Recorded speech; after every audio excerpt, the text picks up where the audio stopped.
Actually, first introduce myself. Sorry, I didn't do that. So I'm Field Product Manager at SourceFire. I've been in the kind of IT, networking, computer, security industry for actually too long now, 17 years, I think. I started in 3Com, if anyone can remember 3Com. I started designing Ethernet switches and then quickly moved into product management and looked after their security portfolio for a while, looking after UTMs and firewalls.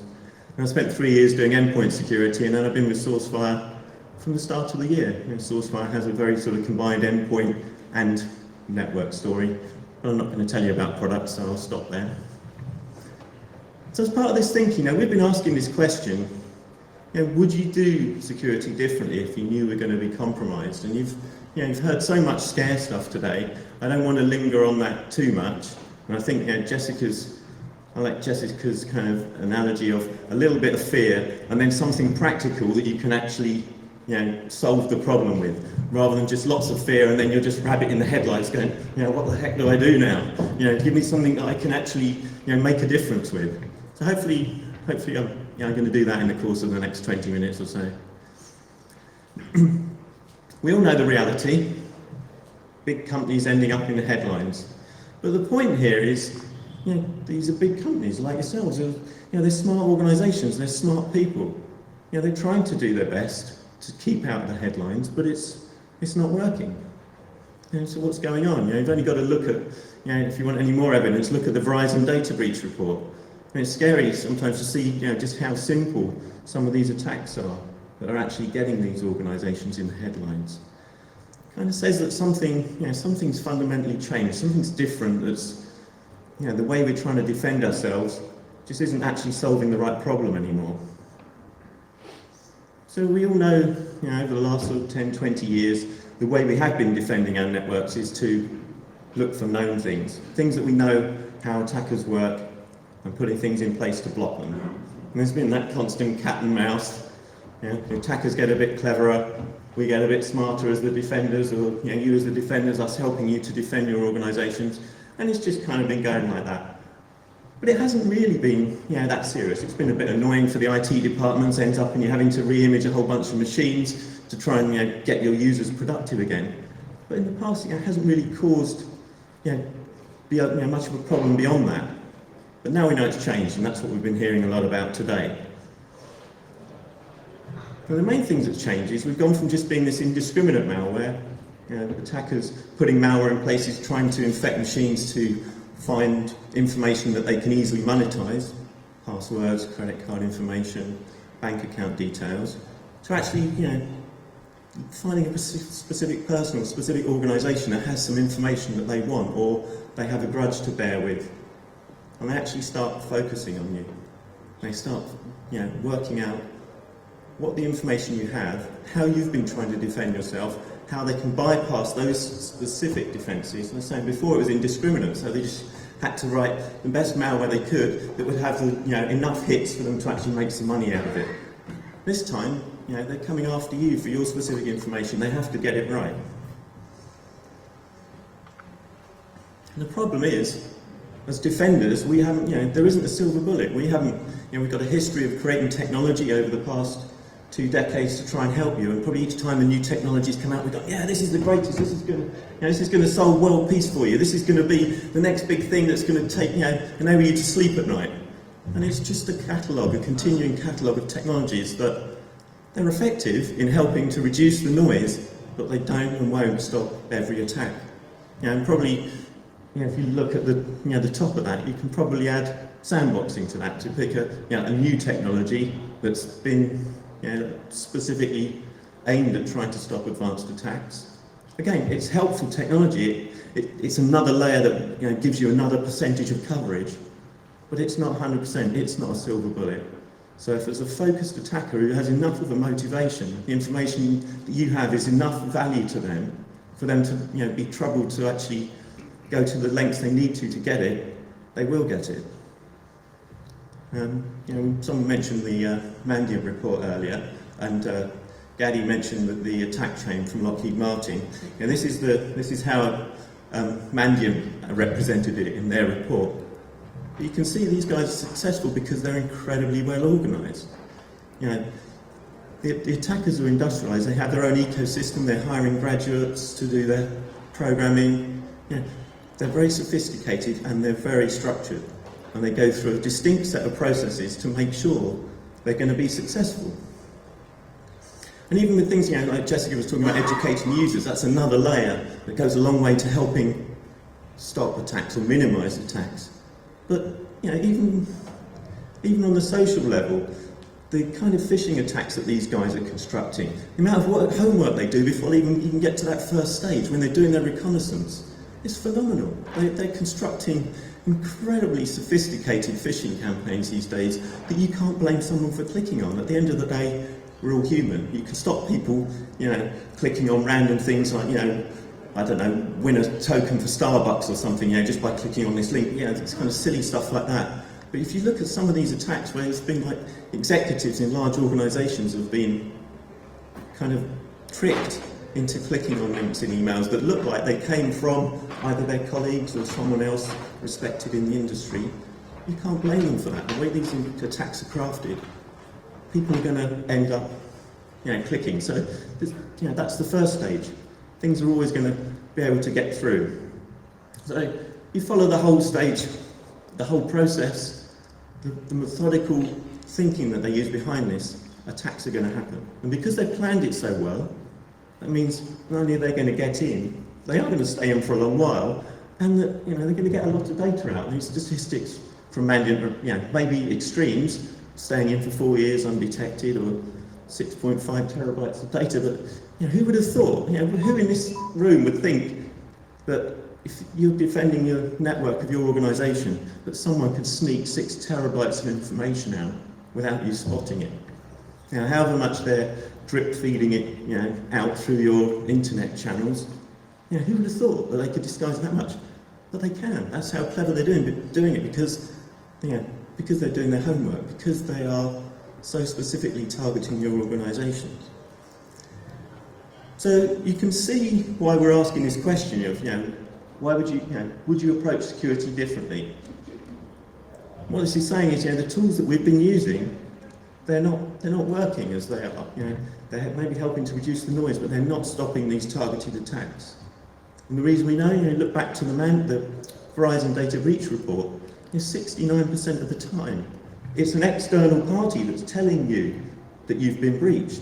It's not you're finding it with some of your analysis tools, it's someone else coming and telling you. It's some law enforcement agency, or worse still, maybe a customer that's coming and saying, hey, I've seen my information leaked somewhere. Did this come from you?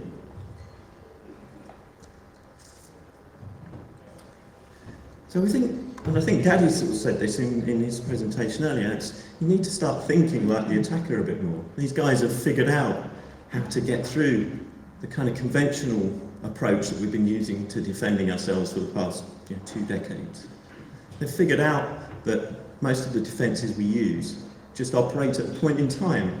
They have a single shot at detecting them, and if they don't, the malware's in your environment. There's nothing you can do about it. You can't see it, you don't understand the scope, you don't know what it's doing until, in 69% of the cases, someone comes and tells you you've been breached because they've seen it by some other mechanism. So, the different thinking that we kind of come up with is that you need to have this continuous monitoring. It's something that Brian said in his session first thing this morning. Detection in itself isn't working. We need to do better continuous monitoring. Now, there's already tools out there that can do log monitoring, but the trouble with those is that you get lots of data from them. You don't necessarily get lots of information from them. You get then overwhelmed with everything that's going on in your environment, but you can't actually see the wood for the trees. So you need some intelligence combined with that connection, that collection of data. And if you want any sort of idea of how sophisticated how the attackers are and how well they're doing at obfuscating either the way they're controlling the attacks once they have compromised you, or maybe how they're getting this large amounts of data out, just look at this tweet. You think that in most of the controls that you try and put in place, I'm going to block things that are going to be risky things in my environment, peer-to-peer traffic and other applications that I don't want in my environment.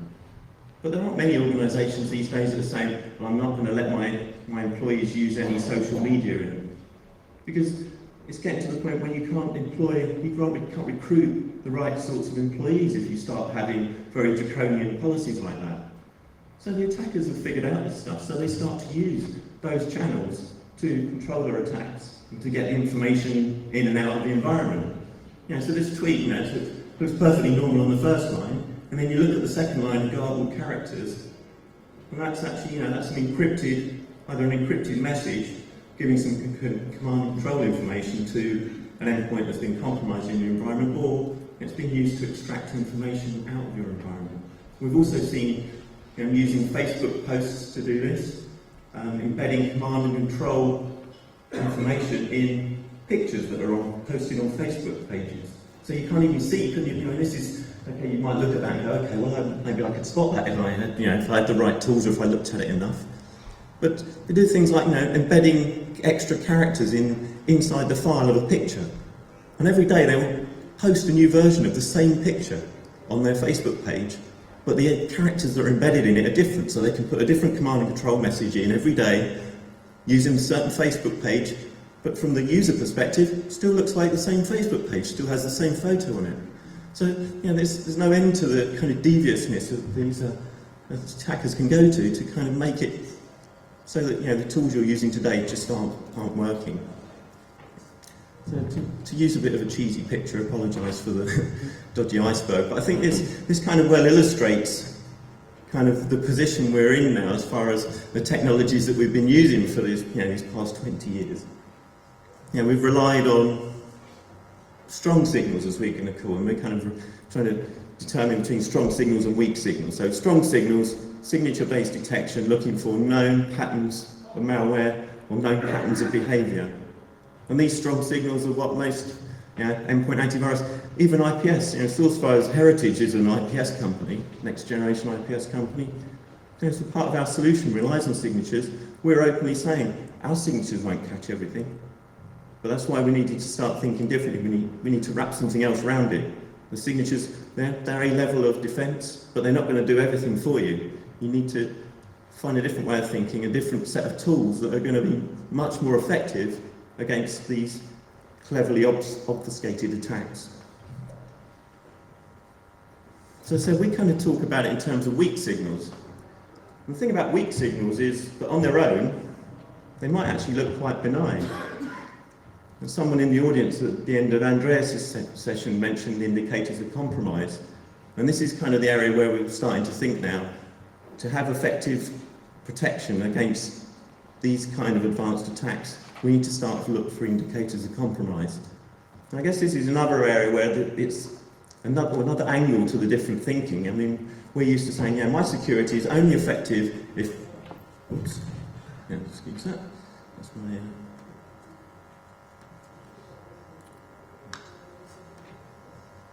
Sorry about that. I think it was popped up on the screen then. My security is only effective if I don't have any endpoints getting infected. If I'm blocking and stopping everything, that's great. Well, we just said that's not going to happen. Now, what about all these organisations that are ending up in the news? You're not ending up in the headlines because you had an endpoint that got a piece of malware running on it. That doesn't attract attention. It's when you've lost a load of critical intellectual property or a lot of customer data. Those are the things that get you in the headlines. So if you're actually able to maybe shift your thinking a bit to maybe like breach detection as the next layer beyond intrusion detection and prevention, if you can do that soon enough, then that's what keeps you out of the headlines. If you can see the weak signals given off as the attack starts, think back to that life cycle, each of those phases the attackers have to go through. Every time they move into another phase, they're giving off some different signals. If you have a solution that can stop them at any one of those points, then you've won before they get to the point where they exfiltrate.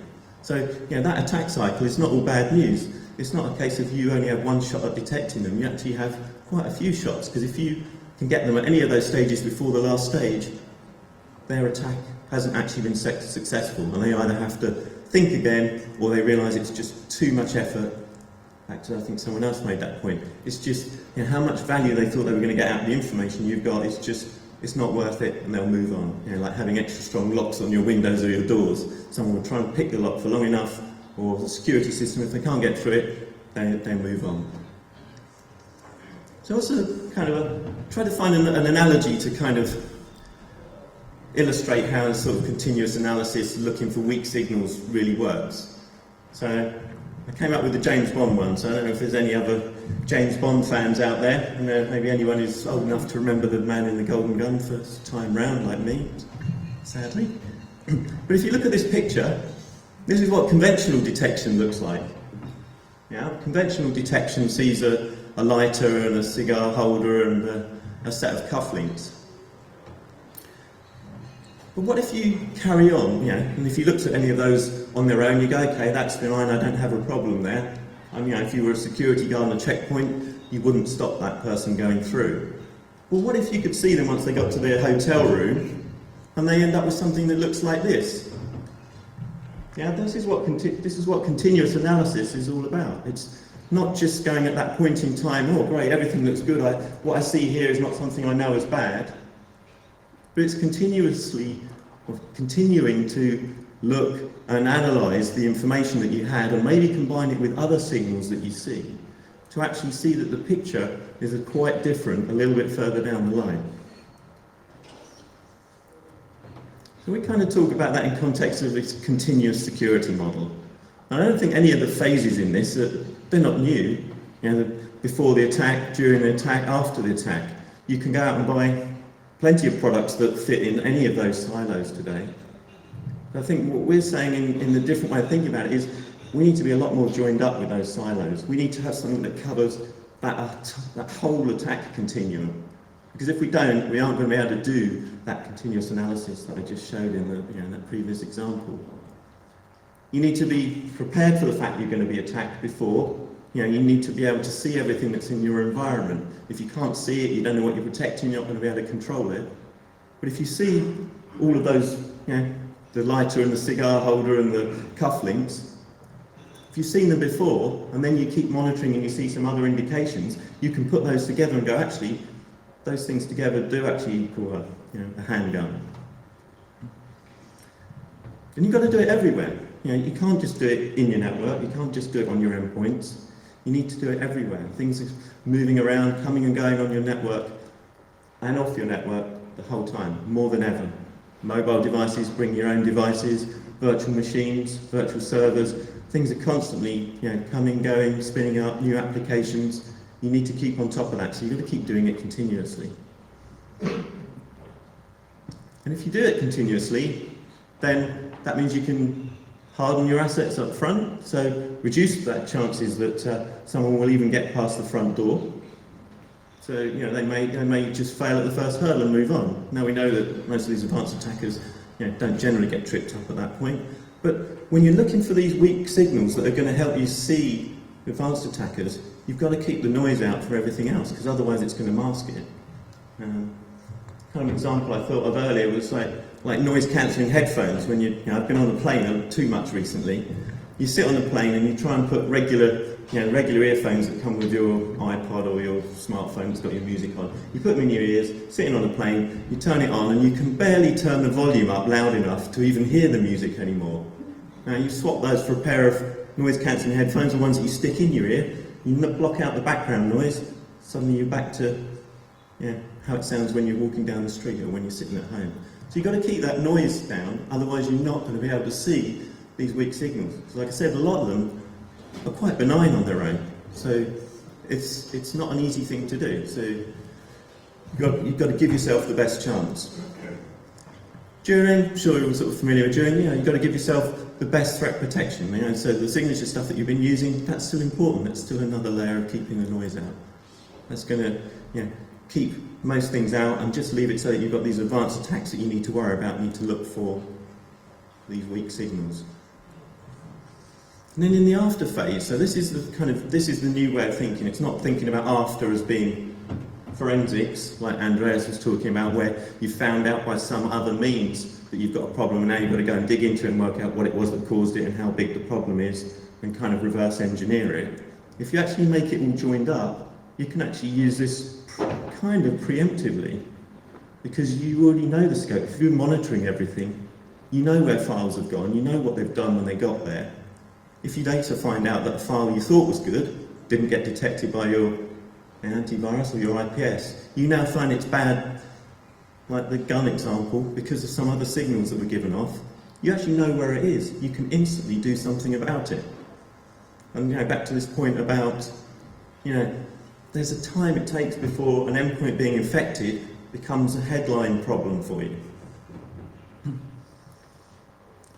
So, two sort of elements of thinking about this. First is, files in your environment. Don't stop tracking files. So as soon as you keep tracking files, know where they've gone in your environment. Even a file that you thought was bad, that goes through your inspection, your IPS or your firewall, keep track of where it goes in your network. You know which endpoints it went to initially, how it's moved around your network. Sometimes the way it moves around your network could be a weak signal that actually tells you that you've actually got a problem there. And because you've been tracking it, you know where it came in first, so as soon as you do identify it, you've got a root cause, so you don't have the IT whack-a-mole, as the Americans call it, when you're trying to have to keep re-imaging endpoints at the hope that you're going to find them quick enough and in the right order to actually stop an infection or stop an infection propagating. You can actually use this to find the root cause, where it came in, and sort out the machines in an order that's actually going to help you contain the problem and get rid of it. It also helps you to show how long you've been infected for. So if you know that this bad file was only in your environment for 3 minutes, you probably have a fairly good sense that you're in a good shape. If you find out that that file's been there for 3 months, then you instantly can tell your boss, your CEO, that you may actually have a bigger problem than that already. So it's already valuable information from just doing that level of monitoring. And some of that monitoring you can do with tools that already exist in your environment. So you can use things like NetFlow and SFlow that are built into the network environment that you already have, and then use tools on top of that to capture that information. That can tell you what endpoints are talking to what endpoints, where files are moving around. We do that in our product, but you can, that element of it, you can do that yourself. But what about when a file gets to an endpoint? There's some incredibly important weak signals that you can get by monitoring what an endpoint is actually doing when a file arrives there, or at any point, how the processes interact. And it's kind of a different take on what Andreas was talking about with his GUR agent. Having something that can monitor how the relationship of files and processes and connections out to the internet actually works on an endpoint is a really powerful way of seeing some of these weak signals. So I wanted to go through this example, and the reason I wanted to go through it is actually we had a customer, this is from a utility customer back in the start of the year, using this kind of technique, found this Java 0 day 2 days before it was a 0 day, so minus 2 days. This kind of tracking technology, tracking what the files are doing, tracking them across the network, and then what they do when they're in the network, in the endpoint, enable them to see this 0 day at minus 2 days. And because they were tracking the files across the network as well, they were able to understand the scope of the problem, contain it, and have themselves protected within 40 minutes. So that's the kind of power that you get from that, and that's still within still 2 days minus 40 minutes inside when the 0 day was announced, and probably several days after that before Oracle get around to doing a patch. So it's an incredibly powerful way of looking at it. So let me quickly explain, because it's quite a simple example. So a user on a machine opens up their browser and goes to a website. Nothing unusual there. And the chances are that the URL they've gone to, you've heard a lot of the sophisticated ways that attackers are either compromising real websites or using hijacked servers to create some copy sites that have legitimate looking domains. So it's very hard to train your users not to click on links to these sites. So this browser goes to a website, probably looks like a perfectly legitimate site, and then Java launches, so nothing unusual about that. For most web pages, use Java as a graphical language. It's going to render that web page to make it look more interesting, more interactive. But then that Java instance makes a connection to the internet and downloads a file. So this is already starting to look quite suspicious now, because Java's just supposed to be rendering the web page. It's not supposed to make its own internet connections. Maybe if it was the Java updater, it might make an internet connection, but not if it's actually the Java engine that's doing the rendering. So it downloads a file, and that file runs, and that file downloads another file, and runs that. And what this turns out is, this is stereotypical behaviour of an endpoint that's been hit by a drive-by download. So in this case, the user, by whatever means, maybe a very sophisticated phishing email that you couldn't have trained them to have not clicked on, has gone to this website, which is using it's a very expensive attack because it's using a zero-day. These attackers don't use things like this unless they have to. They've used this zero-day on Java. Happens that this machine is running Java, so instantly they've now got control of this machine. And what they've actually used is Java then to download their dropper file, and then they download some other malware on that. And they're probably at that point they've got some then remote access tool that they're now running on this endpoint. And that allows them then to take control of that endpoint and continue with their attack. All unknown to the user, and all unknown to pretty much, more than likely unknown to any antivirus, signature-based or even host-based intrusion prevention that you would have running on that endpoint as well. But by correlating these weak signals, I said any one of them on their own doesn't necessarily look that out of the ordinary.